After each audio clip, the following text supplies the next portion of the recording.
మీ అందరికీ ప్రభువైన యేసుక్రీస్తు నామంలో వందనాలు తెలియజేస్తున్నాం. దేవుని కృపను బట్టి the 10 characteristics of real man, నిజమైన పురుషుని యొక్క 10 లక్షణాల గురించి మనము నేర్చుకుంటున్నాము. ఈరోజు మనము 3వ పాయింట్ గురించి చెప్పుకుందాం. 3వ పాయింట్ ఏమనుందంటే, నిజమైన పురుషుడు దేవుడు తనకిచ్చినటువంటి ప్రతిభలను, తలాంతులను అభివృద్ధి చేసుకుంటాడు మరియు వాటిని నిర్లక్ష్యం చేయడు. ఇది ఈరోజు మనం 3వ పాయింట్. నిజమైన పురుషుడు ఏం చేస్తాడంటే, దేవుడు తనకి ఇచ్చినటువంటి టాలెంట్స్ని, ప్రతిభను గుర్తిస్తాడు. తనకి దేవుడు ఏ ప్రతిభను ఇచ్చాడో దాన్ని గుర్తించి దాని మీద సాధన చేస్తాడు.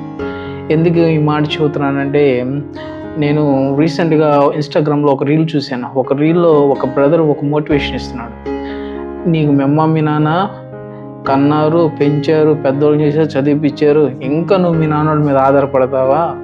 నీకు సిగ్గు లేదా? నీకు దాన్ని ఏమంటారు, ఒక బ్యాడ్ వర్డ్ వాడాడు. నీకు సిగ్గు లేదా?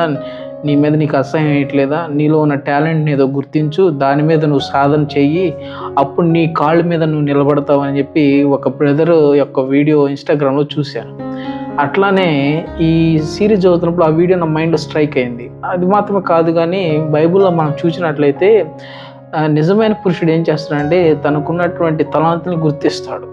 ఆ మాట ఎందుకు చెబుతున్నానంటే, సామెతల గ్రంథము 1వ అధ్యాయము 5వ వచనంలో ఒక మాట రాయబడింది కదా. సామెతల గ్రంథం 1వ అధ్యాయం 5వ వచనంలో, జ్ఞానము గలవాడు విని పాండిత్యము వృద్ధి చేసుకున్నాను, వివేకము గలవాడు ఆలకించి నీతి సూత్రములను సంపాదించుకున్నాను.